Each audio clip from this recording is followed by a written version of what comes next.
தந்தை, மகன், தூய ஆவியானவர் நம்மை நிறைவாக ஆசீர்வதிப்பாராக. ஆமென். இதோ இந்த சனிக்கிழமை தாய் மரியாள் ஜெபத்திலே ஆசீர்வாதம், தாய் மரியாள் ஜெபத்திலே வல்லமை, தாய் மரியாள் ஜெபத்திலே கிருபை. இந்த ஆராதனைக்கு உங்கள் அன்போடு அழைக்கின்ற பிரியமான அன்பு உறவுகளே, திருப்பாடல் 140 12வது வார்த்தை, ஏழைகளின் நீதிக்காக ஆண்டவர் வழக்காடுவார்.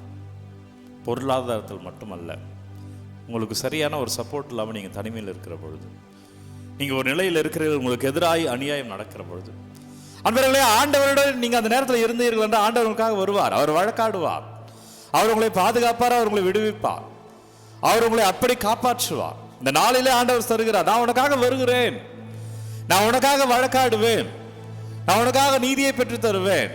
பெரியமானவர்களே, நீங்கள் நம்பிக்கையோடு அங்கே நிற்கணும். சமீபத்தில் நம்ம பார்த்தோம் இல்லைங்களா, வேர்ல்ட் கப்பில் மகளிர் உலகக்கோப்பையில் ஜெபிமா அப்படின்னு ஒரு கிரிக்கெட் பிளேயர் அந்த இக்கட்டான நிலையில் செமிஃபைனலில் ஆடும்போது ஷி வாஸ் கண்டினியூஸ்லி ப்ரேயிங், ஜெபித்து கொண்டே இருக்கிறார். அவர் சொல்கிறாரு, நம்ம ஜெபத்தில் இருந்தால் ஆண்டவர் நமக்காக போரிடுவார், அவர் அதை வென்று கொடுக்குறார் நாட்டுக்காக. அந்த கேமு அது ஒரு விளையாட்டு தான், ஆனால் அதில் இருந்த ஒரு ஆன்மீகம், அந்த அந்த வாலிப பிள்ளைக்கு இருந்த அந்த ஆன்மீகம் இன்றைக்கு பல வாலிப பிள்ளைகளுக்கு அது இல்லை. இன்றைக்கு ஆன்மீகத்தை பிள்ளைகள் எங்கெங்கேயும் தேடுறாங்க, தேடி தேடி ஓடி ஏமாந்து கொண்டு இருக்கிற இந்த உலகத்தில் ஆண்டவர் சொல்லுகிறார், நீ என்னை நம்பி வா, நான் உனக்காக வழக்காடுகிறேன். இன்றைக்கு உனக்காக அவர் இருப்பார். தொடர்ந்து வாசிக்கிறேன் பாருங்க, நீ ஏழைகளின் நீதிக்காக ஆண்டவர் வழக்காடுவார் எனவும் எளியவருக்கு நீதி வழங்கார் எனவும் அறிவேன். அவர் தான் நீதிங்க, அந்த நீதி அவரே கொடுத்துடுவார். எங்கெல்லாம் நீங்கள் நீதி இல்லாமல் இருக்கிறீங்களோ, எங்கெல்லாம் இன்றைக்கு நீதி வேணும் போராட இருக்கிறீங்களோ, எங்கெல்லாம் மாறணும்னு நினைக்கிறீங்களோ, இன்றைக்கு எதெல்லாம் நடக்கணும்னு நினைக்கிறீங்களோ, இன்றைக்கு எதுவெல்லாம் ஆண்டவர் மாற்றி தரணும்னு நினைக்கிறீங்க, ஆண்டவர் அந்த நீதியை தருவாருங்க. இங்கே இருக்க உங்களுக்கு நீதி சமூகத்தில் தேடுவதற்கு முன்பாக இந்த ஆண்டவர்கிட்ட தேடிடுங்க. நீங்க அங்க போய் அலைவதற்கு முன்பாக இந்த ஆண்டவரிடம் ஜெபத்தில் நின்று விடுங்கள். நீங்க அலையெல்லாம் வேண்டாம், ஜெபத்தை நீங்க வந்து நின்னாலே போல உங்களை ஆசீர்வதிப்பா. நீங்க அவர்கிட்ட ஒப்பு கொடுத்து இந்த நாளுக்குரிய செயல்பாடுகளை, உங்களுடைய எண்ணங்களை, உங்களுடைய சிந்தனைகளை, சித்தாந்தங்களை ஆண்டவர்கிட்ட நீங்க முழுமையா ஒப்பு கொடுத்துட்டு நீங்க வெளியில போகிற பொழுது அப்படி ஆசீர்வாதங்களை அறுவடை செய்வீர்கள். அதுதான் தாய் மரியா அம்மா ஒப்பு கொடுத்தாங்க.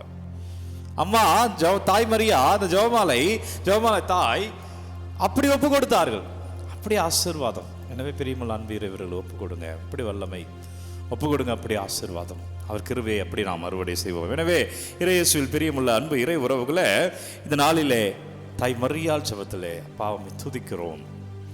ஆண்டவரே, நமக்கு ஆராதனை செய்கிறோம். ஆண்டவரே, இந்த நாளுக்கு நன்றி அப்பா, வழி நடத்துங்க. ஆண்டவரே, எங்களை ஆசீர்வதிங்க ராஜா.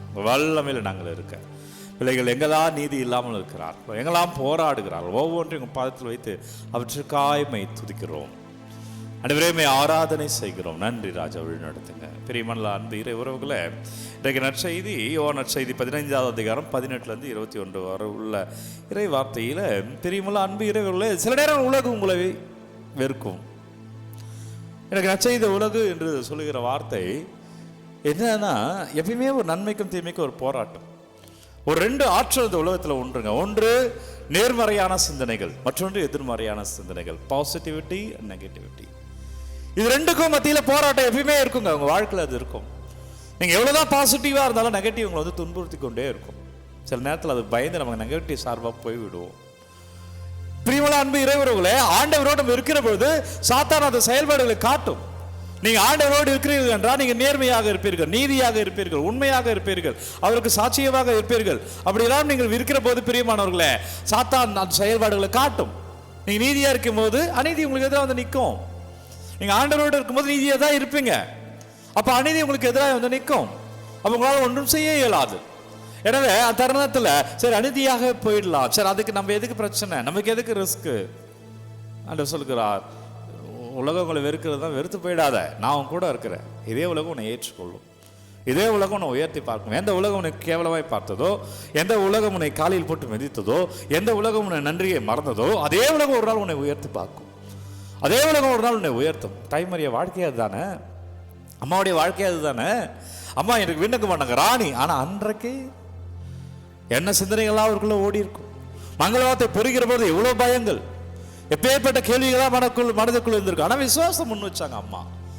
அந்த பயத்தெல்லாம் ஓரம் வச்சுட்டு நம்பிக்கையை முன் வச்சாங்க. நம்பிக்கையை முன் வைங்க, இன்றைக்கு வைங்க. இன்னைக்கு ஜெபமாலையில் நம்பிக்கையோடு ஜெபிங்க. இது ஆராதனை நம்பிக்கையோடு ஒப்பு கொடுங்க நண்பர்களே. அப்படி வல்லமை ஆசீர்வாதம். நன்றி அப்பா.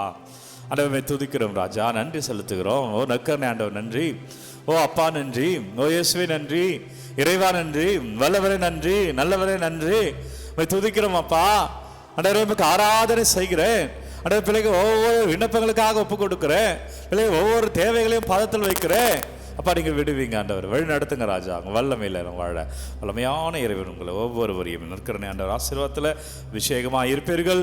ஆண்டவர் பேரிலே வல்லமே காண்பீர்கள். நீங்கள் என்னவெல்லாம் விண்ணப்பங்களை வைக்கிறீர்களோ, நீங்கள் அனுப்புகிற ஒவ்வொரு கமெண்ட்டையும் அப்பா அவங்க பாதத்தில் வைக்கிறேன். பிள்ளைகளுடைய ஜெப தேவைகளெல்லாம் உங்கள் பாதத்தில் வைக்கிறேன். இயேசு கிறிஸ்து திருப்பெயரால் ஆசீர்வாதமாக இருப்பீர்கள். தலைவணங்கி அவருடைய அருளை பெறுவோம். எல்லாமல்ல இறைவன் நம்மை தந்தை, மகன், தூய ஆவியார் நிறைவாக ஆசீர்வதிப்பாராக. இந்த நாளும் இனிய நாளே. அன்பர்கள், ஒவ்வொரு நாளும் வீடு காலை 3 மணிக்கு ஆராதனை வழங்கி கொண்டிருக்கிறோம். யாருக்கு தேவை நினைக்கிறீங்களோ அவங்களோட பகிர்ந்து கொள்ளுங்க.